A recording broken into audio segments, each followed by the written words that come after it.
नमस्कार मित्रांनो, आपल्या सर्वांचं शेतकरी अपडेट या चॅनलवरती स्वागत आहे। आजच्या या व्हिडिओमध्ये आपण 9 ऑगस्ट 2026 रोजीचा दुपारनंतरचा हवामानाचा अंदाज आपण या व्हिडिओच्या माध्यमातून जाणून घेणार आहोत। तत्पूर्वी तुम्ही चॅनलवरती व्हिडिओवरती नवीन आला असाल, व्हिडिओला लाईक करा, चॅनलला सबस्क्राइब करा आणि बेल नोटिफिकेशनला ऑनवर सेट करा, जेणेकरून अशाच नवनवीन हवामान अपडेट आपल्यापर्यंत दररोजरित्या पोहोचत राहिला। तर या ठिकाणी तुम्ही बघू शकत असाल मित्रांनो, बऱ्याचशा जिल्ह्यामध्ये तालुक्यामध्ये आपल्याला मध्यम ते मुसळधार ते अतिमुसळधार स्वरूपाचा पावसाचा अंदाज आपल्याला दुपारनंतर बघायला मिळणार आहे। तर कोणती जिल्हे कोणती तालुके आहेत ते आपण या व्हिडिओच्या माध्यमातून जाणून घेणार आहोत। व्हिडिओला कुठेही स्किप न करता व्हिडिओला शेवटपर्यंत नक्की बघा।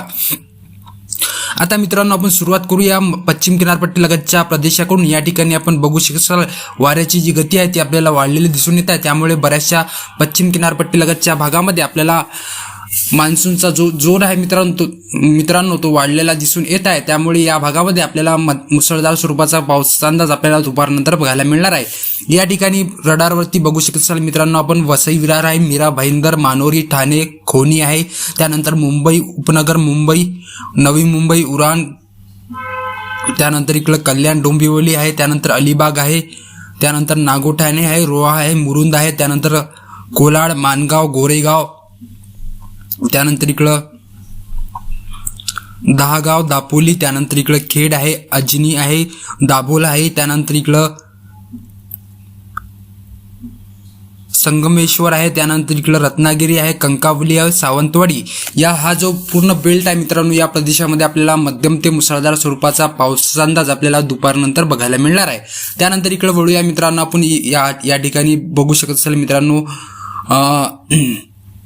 कोल्हापूर आहे, सांगली आहे, तासगाव आहे, विटा आहे, वडूज आहे, सातारा आहे, भोर आहे, कराड आहे, त्यानंतर बारामती, इंदापूर, पुणे, चाकण, त्यानंतर जुन्नर आहे, अकोले आहे, घोटी आहे, नाशिक आहे, या संपूर्ण प्रदेशामध्ये सुद्धा आपल्याला मध्यम ते मुसळधार स्वरूपाचा पावसाचा अंदाज आपल्याला दुपारनंतर बघायला मिळणार आहे। त्यानंतर इकडे नंदुरबारचा जो प्रदेश आहे मित्रांनो, हा अंदाज तुम्ही लक्षात ठेवा, नंदुरबार आहे, त्यानंतर इकडं शिरपूर, धुळे, शेंडवा आहे, त्यानंतर चोपडा आहे, जळगाव आहे, मुक्ताईनगर, त्यानंतर इकडं रावेर आहे, बऱ्हाणपूर, हा जो संपूर्ण खानदेशचा जो प्रदेश आहे मित्रांनो, या प्रदेशामध्ये हवामान फारसं कोरडं असणार आहे। तत्पूर्वी या भागामध्ये आपल्याला तुरळक स्वरूपाचा पावसाचा अंदाज आपल्याला दुपारनंतर बघायला मिळणार आहे।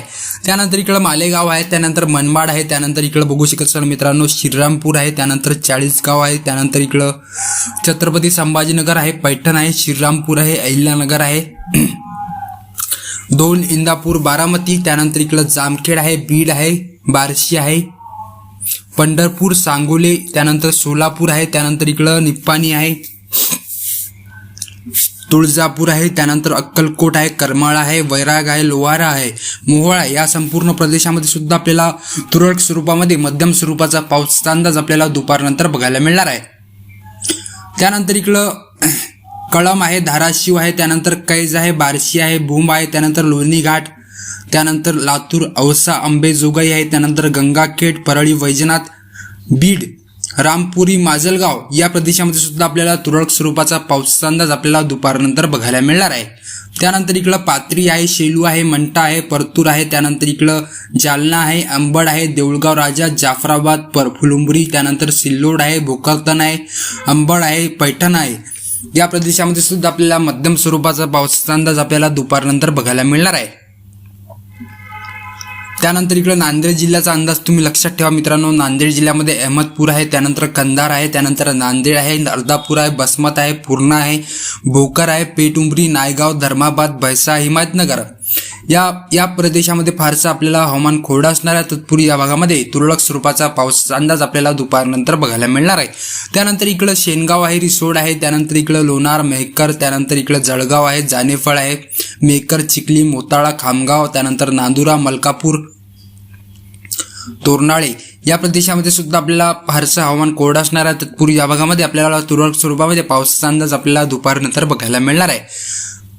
त्यानंतर इकडे वळूया मित्रांनो, आपण यवतमाळ जिल्ह्यामध्ये, यवतमाळमध्ये आपण बघू शकत असाल मित्रांनो, घाटंजी आहे, पांढरकवडा आहे, त्यानंतर डिग्रस, दारवा, नेर, पुसद, आर्णी, उमरखेड, किनवट, त्यानंतर इकडं आदिलाबाद या प्रदेशामध्ये सुद्धा आपल्याला तुरळक स्वरूपाचा पावसाचा अंदाज आपल्याला बघायला मिळणार आहे। फारसा पाऊस या ठिकाणी पडणार नाही मित्रांनो। त्यानंतर इकडे अकोला जिल्ह्यामध्ये, वाशिम आणि अकोला जिल्ह्यामध्ये कारंजा लाड आहे, मंगरुळपीर आहे, मानोरा आहे, त्यानंतर इकडं वाशिम आहे, रिसोड आहे, मालेगाव आहे, त्यानंतर अकोला, पाटी, दर्यापूर, मूर्तिजापूर, पातूर, तेलारा, अकोट, त्यानंतर बाळापूर आहे, त्यानंतर इकडं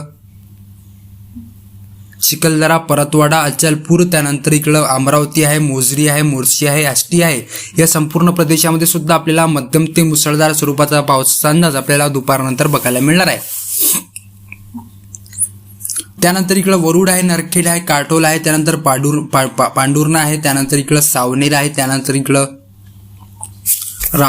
धवलपूर आहे, रामटेक आहे, त्यानंतर मौंडा, उमरेड, रामटेक, त्यानंतर इकडं सावनेर आहे, त्यानंतर भंडारा, तुमसर, गोंदिया, तिरोरा, वाराशिवनी, साकोली, त्यानंतर इकडं आमगाव या प्रदेशामध्ये सुद्धा आपल्याला मध्यम ते मुसळधार स्वरूपाचा पावसाचा अंदाज आपल्याला दुपारनंतर बघायला मिळणार आहे. त्यानंतर इकडं देवरी आहे,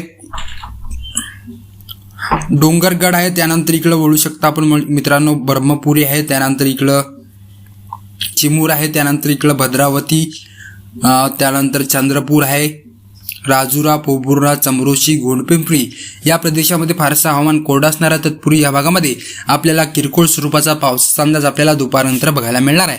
तर ही होती मित्रांनो 9 ऑगस्ट 2026 रोजी दुपारनंतरचा हवामानाचा अंदाज. तुम्हाला जर व्हिडिओ आवडला व्हिडिओला लाईक करा, चॅनलला सबस्क्राईब करा. धन्यवाद मित्रांनो. जय